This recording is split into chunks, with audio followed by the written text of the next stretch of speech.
Science Channel present. Bonjour, je m'appelle Bousselmi Ibrahim, un étudiant de la faculté de médecine de Monastir.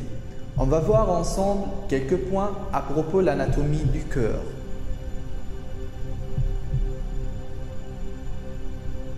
L'appareil cardiovasculaire assure le transport du sang riche en dioxygène et en nutriments à travers tout le corps humain pour en alimenter les organes et les débarrasser de tous leurs déchets. Il se compose de 3 grands types de vaisseaux sanguins qui forment un système clos: les artères, les veines et les capillaires.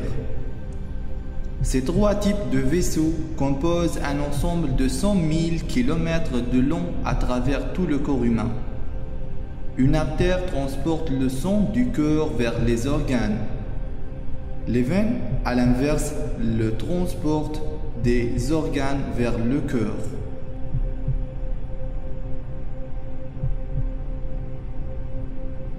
Le cœur est situé dans le médiastin antérieur et il travaille comme une pompe. Ce moteur de la circulation sanguine est un muscle creux et cloisonné.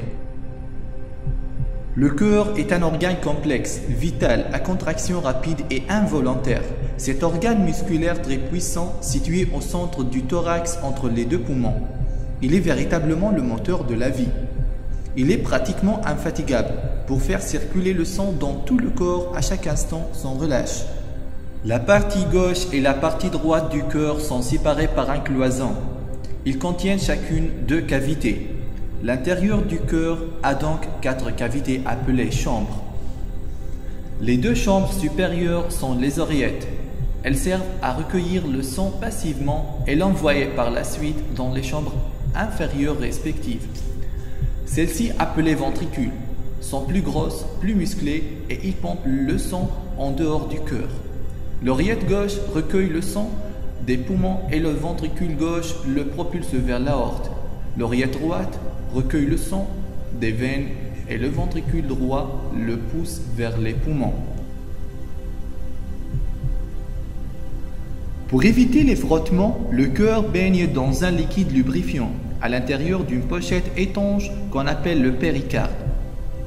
Le cœur est un muscle qu'on appelle aussi myocarde. Les chambres cardiaques et les gros vaisseaux prennent leur attache sur un squelette fibreux, c'est-à-dire une structure rigide. Le squelette du cœur est constitué de 4 anneaux fibreux.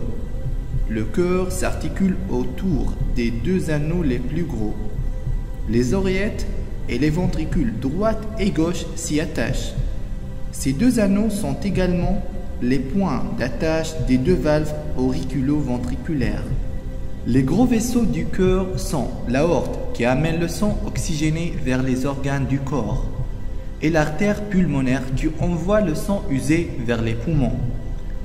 La base fibreuse de ces 2 gros vaisseaux prend son départ sur les 2 autres anneaux tendineux auxquels les valves tricuspides sont attachées. Le cœur possède généralement 4 valves qui permettent d'assurer une circulation sanguine dans le bon sens. Les 2 valves cardiaques sont la valve pulmonaire et la valve aortique. Elles sont situées à la base des gros vaisseaux. Elles sont des valves tricuspides, c'est-à-dire qu'elles sont formées de 3 cupules attachées sur l'anneau. Elles séparent respectivement l'artère pulmonaire du ventricule droit et l'aorte du ventricule gauche. Les 2 valves auriculo-ventriculaires séparent les ventricules des oreillettes. Ces valves sont montées sur les anneaux et ils sont composés de feuillettes, de cordages et de piliers musculaires situés au niveau des ventricules.